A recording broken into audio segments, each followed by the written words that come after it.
Hello and welcome to Islamic Civilization. This time we will talk about session 25 that deals with the Islamic art. So let's see what we have in the presentation. So for the objectives for this session 25 Islamic art are concerned, the objectives are: Islamic art glorifies God and worship.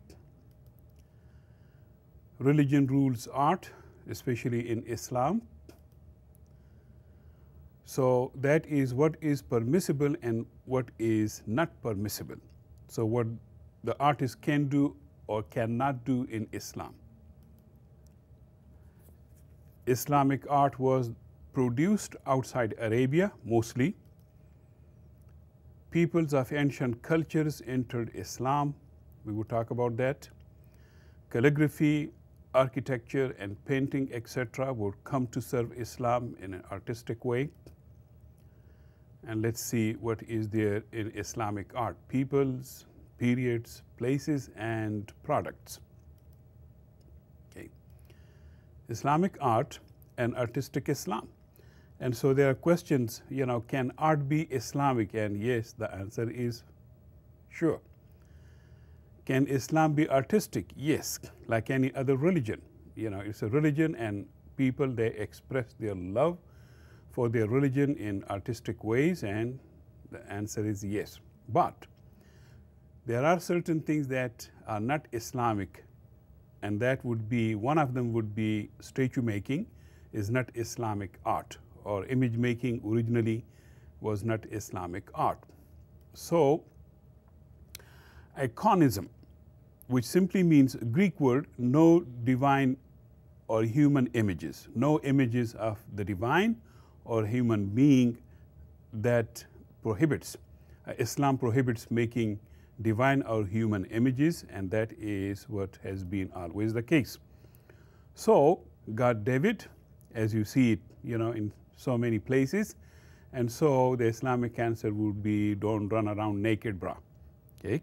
And so when it comes to Islamic art, definitely there are certain prohibitions. And one of them would be, do not make statues, number one.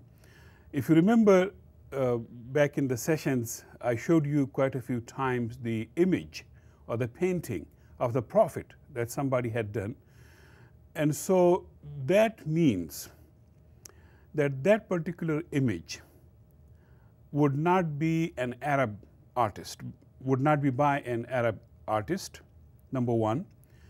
It must have come from a Persian artist, or an artist could be Central Asian but influenced by Persia, and it could not be, most probably could not be a Sunni artist, meaning it could be a Shia artist. And why I'm saying this, because in the east of Arabia, for example, like, in Iraq or Iran especially, there used to be, a long history and tradition of art making, image making.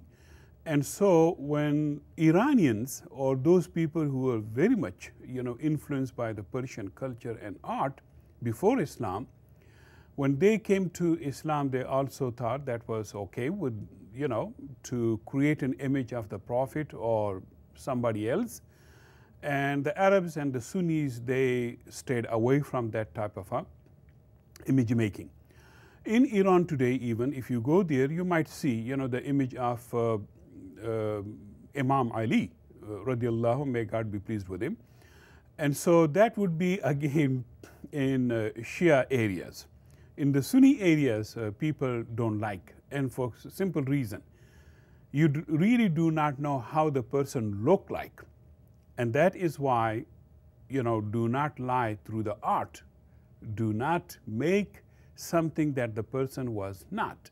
And so that's the reason image making is mostly prohibited. First, we don't know. And second is, this leads to idolatry, the worship of the idol, which is strictly prohibited in Islam. And hence, some people, I've seen people, they do not want to be photographed, and so that's okay with them, and so we have to respect that. So there are certain prohibitions, which the artist really does not mean to defy the religion or defy God or defy these rules. Most probably he or she was not aware of it, or maybe they thought it was not a big deal, and so they brought images in Islam. Let's see further what we have in the presentation. All right, peoples of Islamic art. Okay. Art needs masters and material, and you won't find them just in one place. Both came to Islam from the earlier 1,000 years old civilizations, like the Persian civilization, Greek, Indian, and Chinese civilization, and so these people came to Islam. Diversity of ancient cultures and arts. So if you look at the regional and racial geography, they are very different people. And all these people, when they converted to Islam, they brought their cultures and arts to Islam. And hence the diversity of ancient cultures and arts, natural, very natural, and coming to Islam. However, that diversity of ancient cultures and arts all unified in the making of Islamic art. So now they followed the Islamic rules, the Islamic patterns, what they could, what they could not, and hence you see that unification of the Islamic art, even though made by different culture, and still you could see the difference between two artists. One would be Spanish Muslim. His art would be much more influenced by Western European art. Then there could be one in Egypt who was very much influenced by Greek, artistic talents and history and culture and tradition. Then if you move further, India, Iran, or for that reason, India, or even further east to China, definitely those artists came from their own long 1,000 years old traditions of art. So even if they are making the same Islamic item, artistic production, still they would show you the difference, especially in calligraphy. You write the same word Allah. By the Spanish artist, he would have a different, strokes and different presentation, different writing. Move further east to Egypt, there you would find something different, the same word written in different way. Further move to east to China, the Chinese artist would give you, and when you look at it, you say, yes, this is by a Chinese. Although all three wrote in Arabic the same word Allah, but they executed it. The way they produced it is, tells a lot about the ethnicity of the person, the geography of the person, and even sometimes the period in which that artistic product was produced. So that's what I mean by the differences, and still they are unified and they know what they are doing in Islam. Let's see further. Peoples of Islamic art.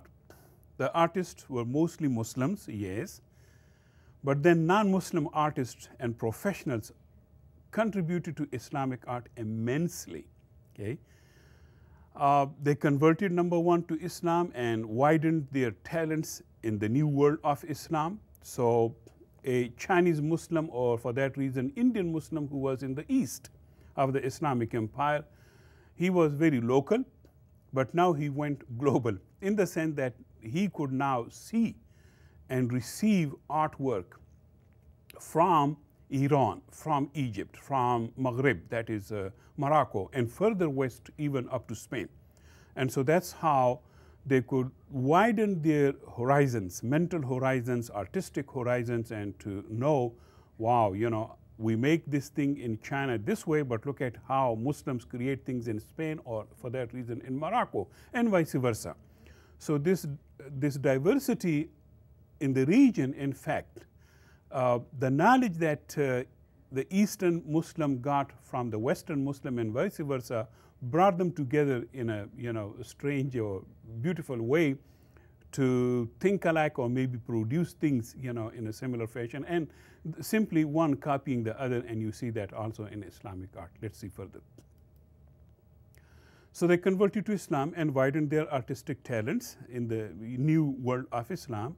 Islamic art is beyond belief and border in the sense that you don't have to be really a Muslim to make an Islamic art, because Christian, Jews and Hindus were also employed in architectural projects, especially royal palaces. And so naturally, just the Muslims could not do this. So Jews, Christian and Hindus and Zoroastrians and other peoples were involved in these huge, big, massive projects, especially those commissioned by the state and the royalty in the region. Okay. Staying with the peoples of Islamic art, Islamic art originated and innovated already developed artistic regions. So it was still outside Arabia, and those regions, so diverse, like Asia, Africa and Europe, which were homelands to what? Hinduism, Judaism, Christianity and other religions also. And these people, in these regions, they had previous religions and artistic products like temples, cathedrals and churches. These were like 1,000 years old before Islam, showed up or developed. And so they brought their local regional art and made it global in Islam. So that's why a Chinese person came to know how art was produced in Egypt or further west, as I said, in Morocco or Spain and vice versa. And that is how the art and the artist went global in Islam, because Islam made available to them all this knowledge that went from east to west. This is again, I would say, the first time that happened in the history of art, that art went global because of Islam. Because Islam brought all these great artists, not just only Muslims, but also non-Muslims, and brought them together and made them aware of what was going on way before the age of internet. Okay, let's see further. So local regional art went global in Islam, from Spain to China and from England to Indonesia. Yes. All right, and that's what I'm talking about. Look at all this green stuff. All that is the world of Islam. It does not show Spain anymore, but that's okay. But Spain was an integral part. And Eastern Europe was Greece, for example, and the region of Balkans, Macedonia, Albania, Bulgaria, Yugoslavia. All these were integral parts of Islamic culture and Islamic civilization. So from Spain down to Indonesia, you had all of them together, and so it was very possible for a person to know another great talent in the region or in the world in this case. Okay. Here is another map, an ancient map, so to speak, of the Islamic world. So all that what is green is Islam, because the color of Islam is green, as the color of the state of Hawaii is also green. Peoples of Islamic art, Islamic beliefs and practices. These were the first to develop in Mecca and Medina in Arabian Peninsula. Artistic expression of Islam, and that you would see a lot by non-Arab places, people and products. Not just only the Arabs, but non-Arabs also.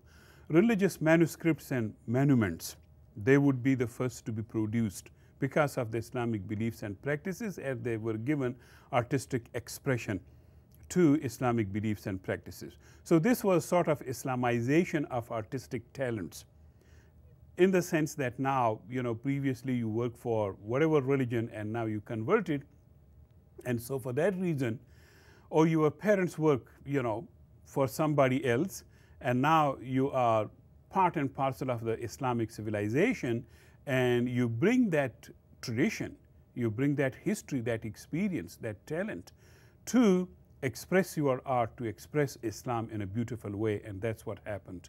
If the father or the grandpa was working for Hinduism or Judaism or Christianity, now the grandchildren, they are Muslims, and they had learned a lot from their grandparents, and now they are expressing Islam in their art, and that was quite common. Let's see further. Periods of Islamic art.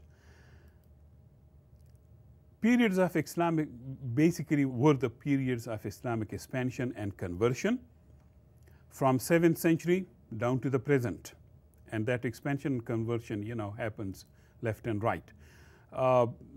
The earlier period would be that of the Rashidun, the 4 rightly guided caliphs, the Umayyads and the Abbasids. And then the regional dynastic powers or empires, they also participated in the production of Islamic art, especially the 3 major empires, the Ottomans, the Safavid, and the Mughals. Boy, they loved art, and they had a lot of money, as it cost a lot of money. And so the modern world of Islamic art across nation, it still goes on. Speaking of the modern world of the Islamic nations, this is amazing that as we speak in the 21st century, you know, the one calligrapher, artistic calligrapher of Arabic, that I'm very much impressed is Muhammad Zakaria, an American, converted to Islam, and just he fell in love with the Quran, the holy book of Islam. He fell in love with Islam itself, the rituals, and he went into, you know, he became a great master calligrapher.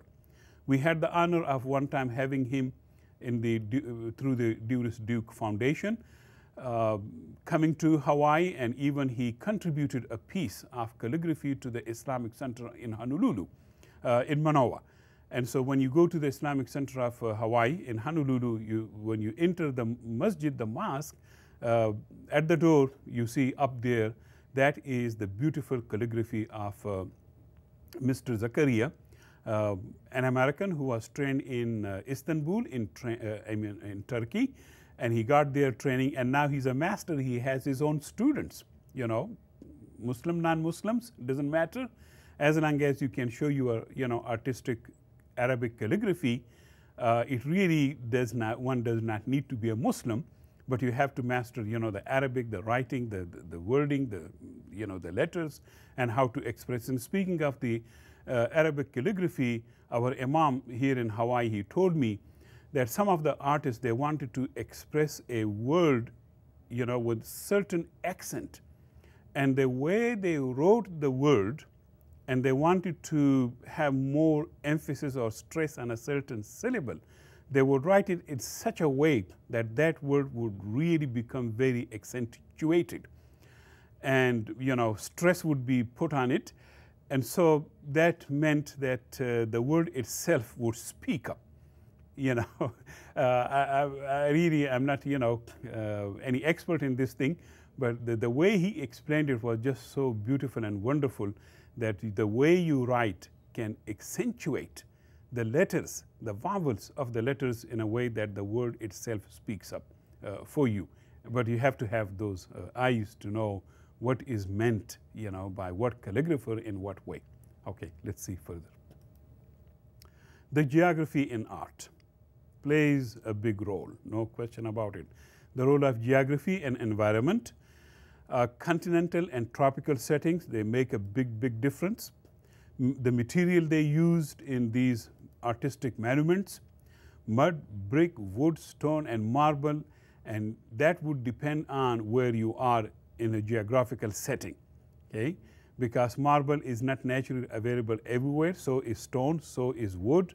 Bricks and mud, you can get it almost anywhere, but still, in abundance you may not find it, so you better stay with stone, because that's what you have. So differences in the products, that is what the role of geography was, to create different products in a different way, with different material. And so these products, they reflect differences in the places. The art reflects difference in the geography where the product was produced. All right. So let's see geography and art. Here you see the Grand Mosque Genie in Mali, and it is made of mud and wood, and that's what you have the most in that country, and that's what they made the most of it. So here is, you know, a wonderful mosque itself, you know, a unique production of mud and wood, and look at this size. It's a huge, big, and massive thing. Okay, I've seen certain photographs of that mosque in 18th century photos. Now in Egypt, stone and sand was used in the Sultan Hassan Mosque in Cairo in Egypt, and that's what you have the most, stone and sand. Okay, let's see to another form, red stone and white marble in Badshahi Mosque, Lahore, Pakistan. I went there one time, but it's not my picture, somebody else. And so there you have it, you know, because that is what you have the most in that place of Pakistan, that area of Pakistan. Wood and bricks in the Baitul Rahman, Banda Aceh in Indonesia. And, you know, it's an island nation. And so there you have to use wood and bricks. You don't have stone, you don't have marble, so, but still you can create, you know, a very artistic production. And there you have that mosque, you know, very beautiful. So think geography when you think of art also.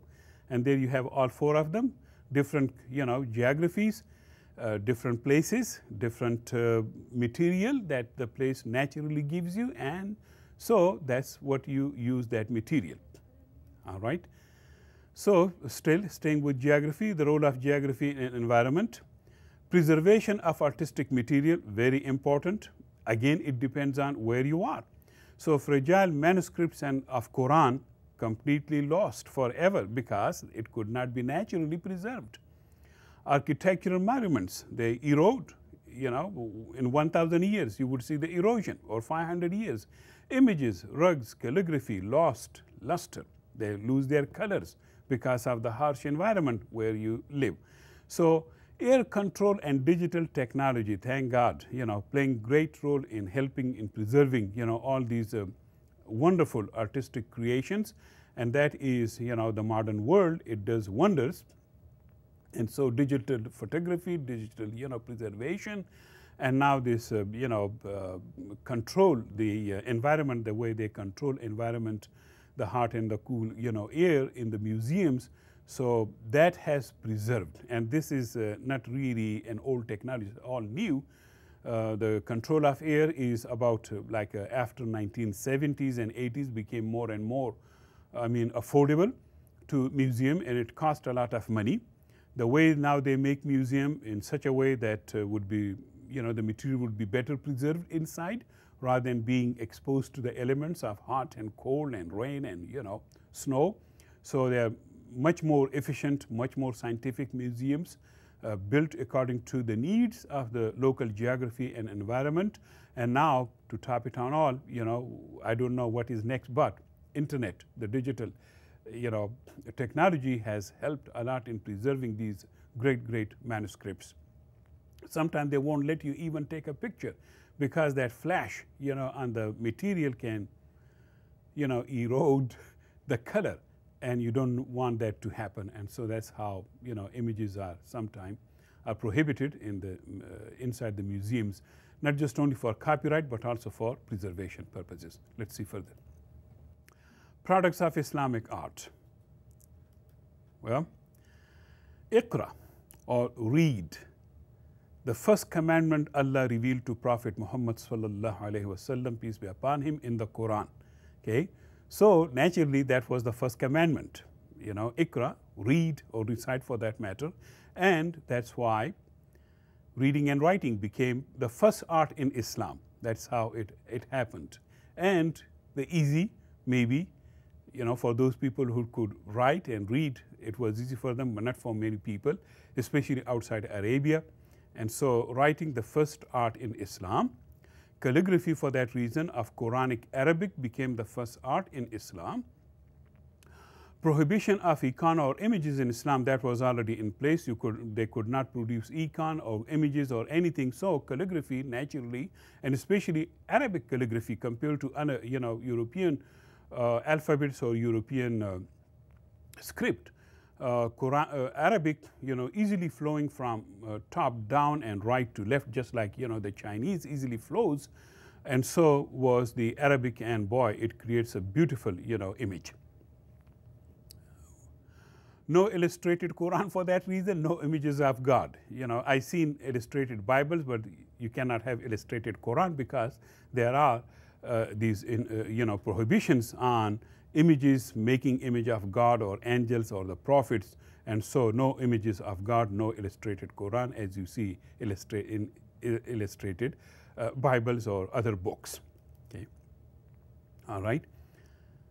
So there you have the word Iqra, the first word, read, the first commandment that you have, coming to Muhammad, the Prophet of Islam, sallallahu alaihi wasallam, from God through Gabriel, angel, and that is what you have there.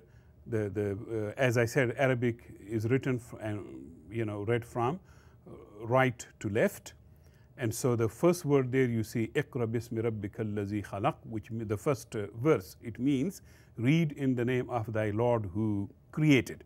Khalaqal insana min alaq, he created the man or human being from congealed blood, from sperm. And so, the first 5 verses, they talk about, in fact, they talk about reading, Iqra, or recite. It talks about these first few verses, they talk about the power of the Creator, creating, entire universe, human beings and everybody in it, and then God himself teaching the humanity, what they did not know.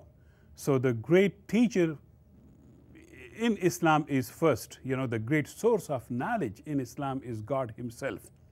And this teaching, very divine thing, very divine profession, so to speak. And so God taught man which he did not know. And then the next word that is used is the word pen, qalam in Arabic. In English it means pen. So man was taught what he did not know, and he was taught with pen. And so naturally this, the creation, God, the creator, the pen, and this reading and writing, and then the first word, very powerful word, Iqra, read or recite in the name of thy Lord, who is the creator of, humanity and universe. And so that became very much part and parcel of the Islamic calligraphy and Islamic art. As I said, calligraphy was the first Islamic art. Let's see further. Products of Islamic art: salah, or pray, the most repeated commandment and act in the Quran. And that's what Muslim, as you know from previous presentation, Muslim pray 5 times a day, every day, And so mosque, the second product of Islamic art, and that's Muslim pray in mosque, as you know that from previous, and that is a place of worship. And boy, that place of worship, was glorified. Prayer, the most repeated ritual in Islam, as I said, Muslim pray 5 times a day, in the direction of Mecca. So there is another, art coming up with that, or science coming up. So writing and building, the manuscripts of Quran in terms of writing, calligraphy especially, magnificent buildings of mosque in terms of architecture. So calligraphy and architecture, the first 2 great Islamic arts, all glorifying divine commandments of reading and praying. Devotional expression of art, boy, that will go into the heart of Islam. State commission of Quran and mosque, and boy, they could spend a lot of money, and that's what they did. And you see, all these beautiful manuscripts of Quran, and unfortunately some lost because of the geographical, wear and tear, environmental forces that work on, anybody and everything. And so they are lost, but still, some fragments that are still preserved from as early as 9th century and 10th century, and then 13, 14, and 15 gets better and better. And thank goodness, Islam spread so massively, as I said, from Spain in the West to China in Asia. And so many people who were already so artistic, their culture, their tradition, so artistic, both in calligraphy and in making, buildings, palaces and shrines and temples, and they brought their artistic tradition to the service of Islam. And so it was good for Islam, and it helped Islam in different ways, because it was not located in one Jerusalem, for example, or one Mecca and Medina. For that reason, it was so massive and spread out, geographically speaking, that everybody had their own talent, local and global, whatever you call it. And so that's why you can have the, one Quran manuscript in Spain, then you come to Morocco, then you come to Egypt, then you go to Iran, Afghanistan, further east to India and China. And in different places you would see manuscripts of Quran. So that means if in one place they were lost, and it happened a lot, because so much was concentrated in one place like Baghdad, as we would later on talk about, Iraq in 1258, the Mongols came and destroyed the whole place, massacred the almost entire population.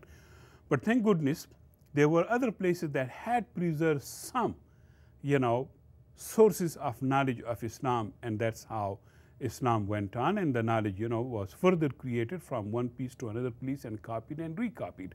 And that's what I mean, the expansion of Islam so massively that Islam spread in, the geographical expansion, helped Islam preserve all these great artistic monuments. Let's see further. Quranic Arabic calligraphy, as I said, the first art in Islam. Kufa in Iraq especially produced the first script for Quranic Arabic calligraphy. There was one in Mecca and Medina that the Quraysh used, but now everything was out of Mecca and Medina, and so, at least 1,000 miles away in Iraq, they produced their own script of Arabic. Spain created a new Andalusian script, very different from Mecca and Medina, and it had to be the same Arabic, but you see the big difference in the writing of Arabic. Syria and Iran used several scripts in different periods of their calligraphy, and each one so beautiful, amazing. The same word, as I said, Allah, you can write in different ways. Permission, and here is a sort of late 19th and early 20th century permission, sort of a certificate that now you have mastered, the art of Islamic calligraphy, Arabic, and now you can have your own school, or you can, you have your own students. So there you have a permission because it had to be controlled. Andalusian script right there, you see, this is the 12th century, but as you know, in Andalusia, Islam went in 8th century. So you are looking at something that was produced 400 years later. So what happened to the one that was produced in the 10th and the 9th and the 8th century? We don't know what happened to them, and we don't have those scripts, but this is, one of the earliest scripts of the 12th century. Of course, there was Quran in Spain in 8th century, 9th century, 10th century, but here, thank goodness, the 12th century survived. The Kufic script, and that is further east from Iran, a Quranic manuscript of the 11th century, and you see, they both come from almost 11th and 12th, same period, and the place is different. Spain different from Iran, of course, and there you see the big difference in the calligraphy. Is the same Arabic, but executed in a different way. I love this script. The Iranian, maybe closer to my home, that's why. I don't know. Okay, let's move. Calligraphy in stone. Look at that. In India, Muslim rulers, they created this minar, the minaret on the left, and what you see on the right is the detail. And boy, calligraphy, Arabic written in stone. That whole thing is made out of stone. And so, stone turned into letter, or letter turned into stone, whatever you call it, and there you have calligraphy in stone. And, and that is where what I mean is that the local talent was very important. And that local talent, because of Islam, turned global. Now, this minar or minaret produced by, Qutbuddin Aibak, a 13th century ruler of Islam in India, he ordered this, monumental design. And so like, the Egyptian obelisk, although it doesn't come closer even to the obelisk of Egypt, ancient Egypt, but still, And so this involved Indian people in the construction of this great monument, the minaret. and then in the writing of the monument. And so I'm not saying that, the person who wrote this Arabic in stone was a Hindu, must have been a Muslim. But that then it was a Muslim not from Mecca or Medina. It was a local Muslim from India, northwestern India especially. And so he created, something that was never there before, or wasn't there in Egypt, or maybe in Egypt that maybe he knew that, the Egyptian produced hieroglyphics, and he could turn the word, the Arabic of Quran into hieroglyphics, and there you have it, okay? All right, let's see further. Now, this is amazing. Modern Japanese calligraphers of Arabic. And so on the right it says in English, welcome. But there on the left, the same card, or maybe two cards having two different messages. The Arabic on the left says, وَاعْتَصِمُوا بِحَبْلِ اللَّهِ جَمِيعًا وَلَا تَفَرَّقُوا. This is a verse from God who tells Muslims, be united and don't create, differences or dissensions among yourselves. So here, وَاعْتَصِمُوا بِحَبْلِ اللَّهِ جَمِيعًا, hold on to the rope of God together, meaning be united and do not create tensions or differences among yourselves.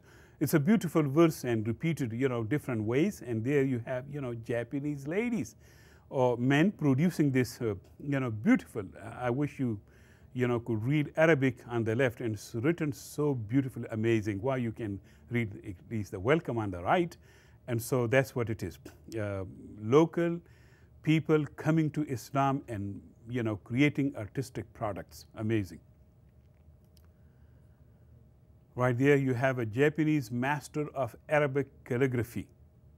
Sounds quite oxymoron, but that's what it is. Japanese can also be a Muslim.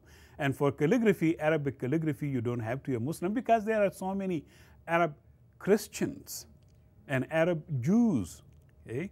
And they're very proud of their tradition and language, Christians and Jews who speak Arabic and write in Arabic. Right there, Arabi on the right, a lady, master of Arabic calligraphy, Japanese master or mistress. I don't know what would be the right word, but a great, artist of Arabic calligraphy. Right there, a group of Japanese ladies, and they are experts in writing Arabic, and especially Quranic Arabic. The one in the scarf is definitely a Muslim. I don't know about others, maybe, but that's what I mean. The gentleman I mentioned, Muhammad Zakaria, and I had the honor of meeting him here in Hawaii when he was here quite a few years ago. You could be anything. Another person that he was so much into the art of Islam. I asked him, if you are not Muslim, what made you to jump into the art of Islam? He saw the beauty of the art made him to come to Islam. I really don't know if he's a Muslim or non-Muslim, but I assumed, and teaching in a big East Coast university, and he said it's so beautiful, the art. So for that reason, one does not have to be a Muslim or a Christian or a Jew or a Hindu for that reason to appreciate the art of another religion. And when you look at, all these churches and synagogues and cathedrals in Europe, you just want to go and meet the person who created them, although they created them all in 9th and 10th century. They are no more there, but you really appreciate those talents. Okay, let's see further. Mosque where Muslims worship God, and so they also went into the making of, turned into great artistic pieces.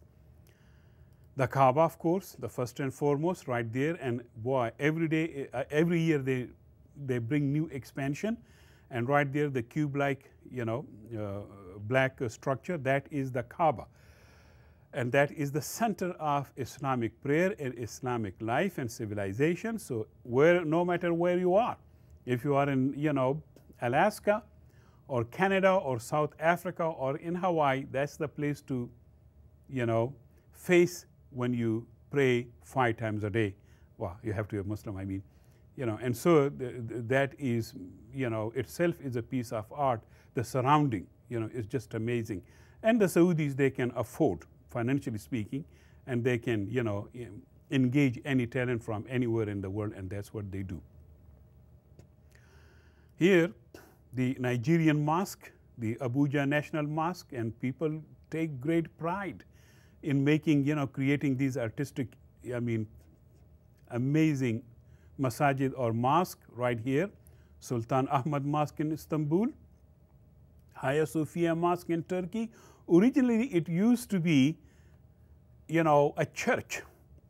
And when the Turks, they conquered, parts of Greece, they took over. And that is nothing new.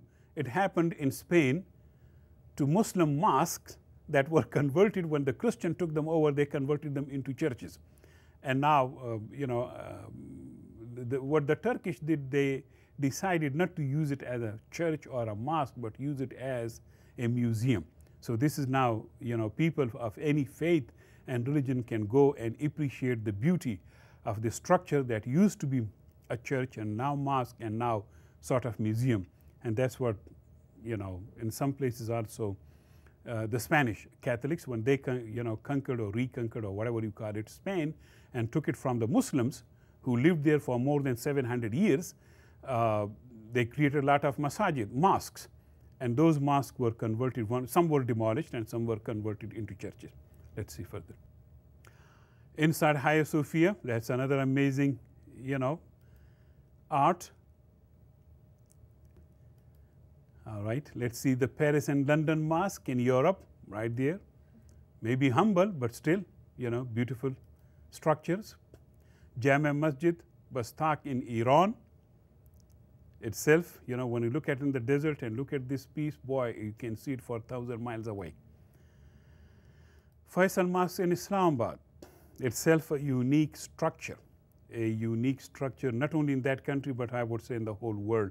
And Pakistanis, they are proud of this structure. In Xi'an in Beijing, 2 mosques, very old, especially one on the left, the Xi'an Mosque. They say it was built in, 8th century in the Tang dynasty. Mosque in Russia, the Kazan Mosque, itself a unique, structure. And this is, the expression of love for your religion.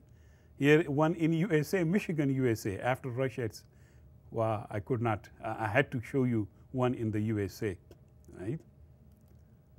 All right.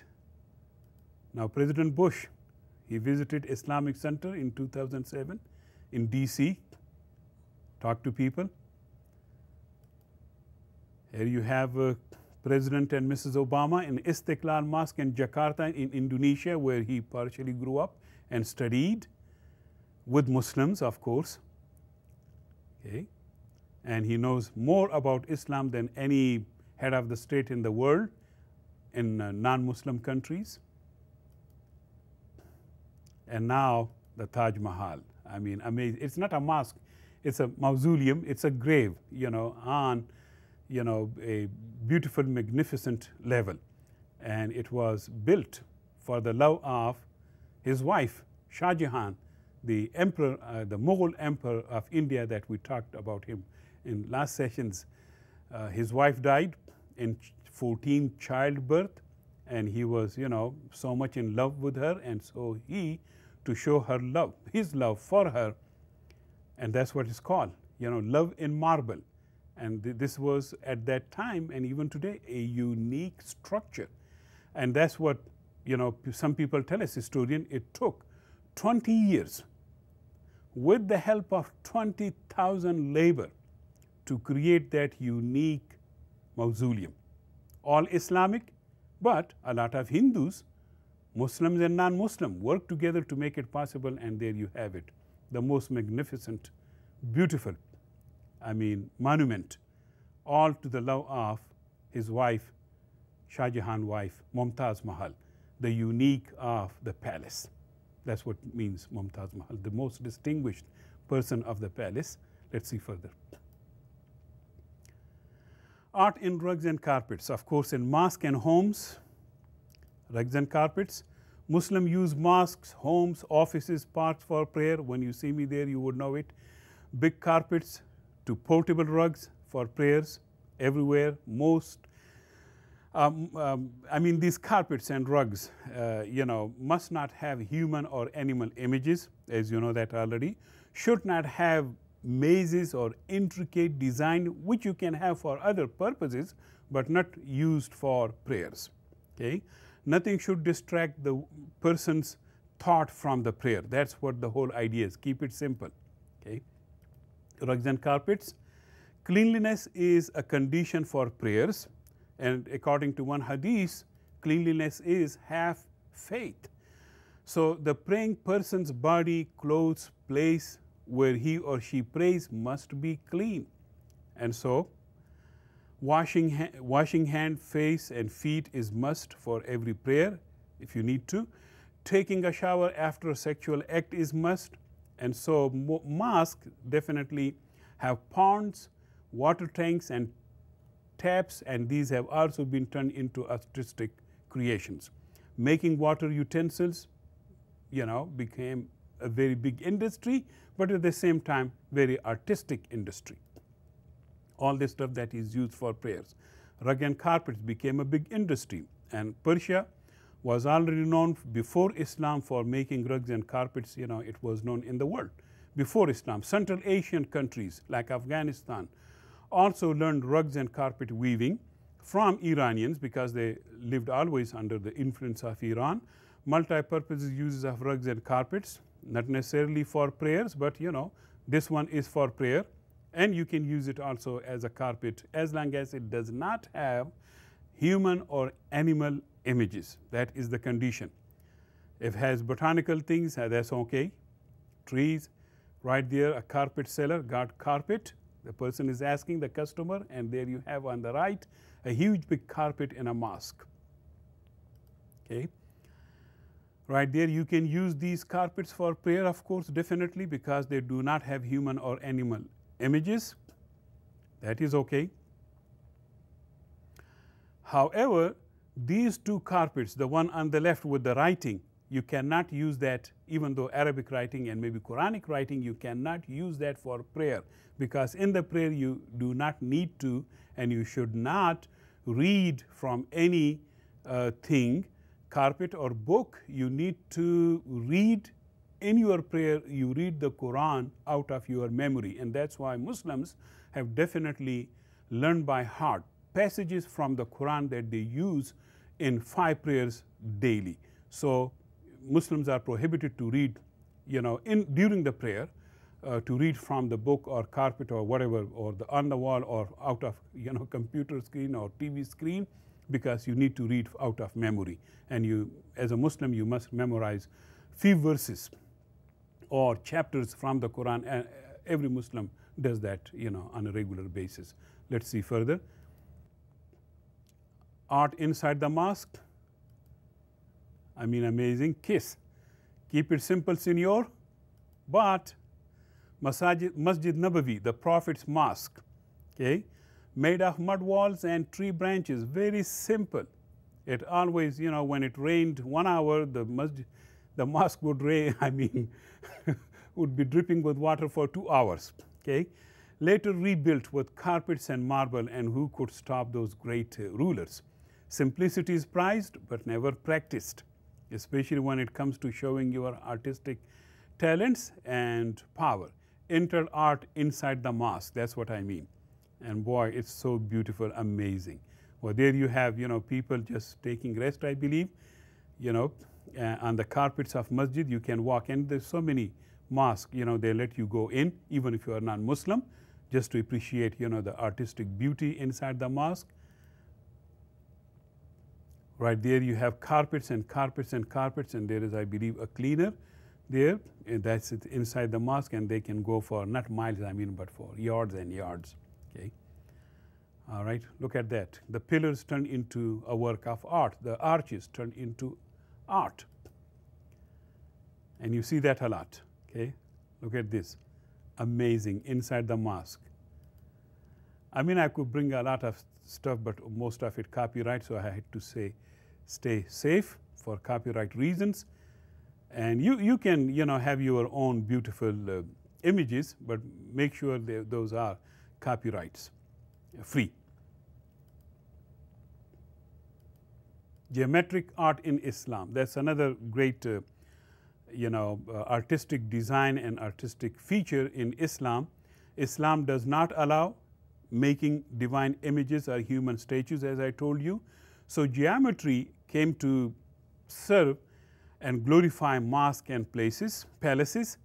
Awesome geometric designs and colors is just amazing, from simple to the most intricate, and you have to really have a computer to design it and discern, but they did it, back in the age of 9th century and 10th century.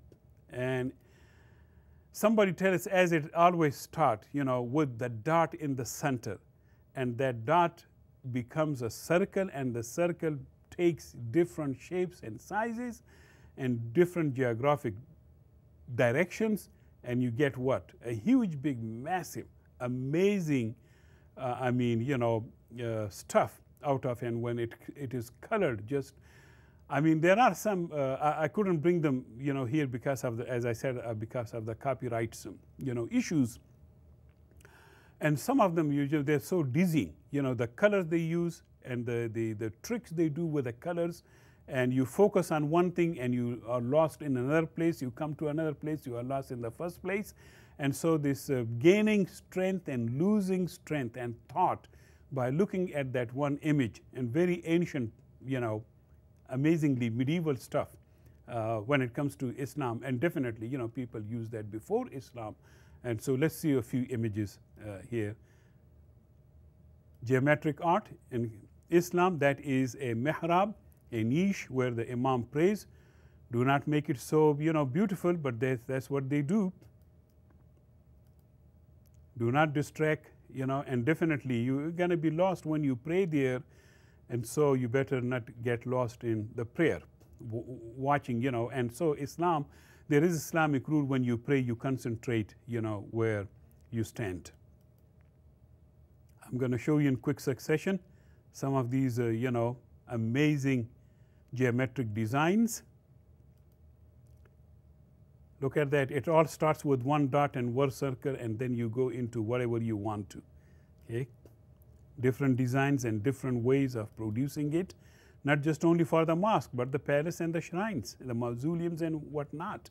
And now it's, a big business.